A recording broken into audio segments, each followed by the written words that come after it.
bad news kay former President Rodrigo Duterte. Ito po yung ating aalamin ngayon.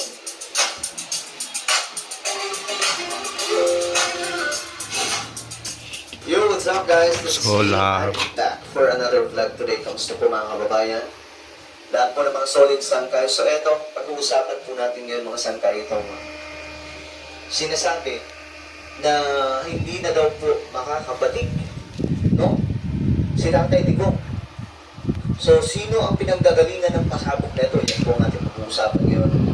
Well, before tayo magsimula, no? Sa mga hindi pa po dyan Puro solar guys, tipid. at mapabilang sa dumaraming mga solid sangkay dito sa YouTube, tayo po ay road to 2 million subscribers. Oh, tagal ko nang gamit to. 1 year ko nang gamit to.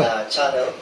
Kung gusto mong makabilang, 1 year ko nang gamit si solar electric fan. sa baba ng video na to, i-click nyo lamang po Tsaka to, subscribe. 1 year I-click may ang bell gitna. at i-click nyo po yung all. Sa mga nanonood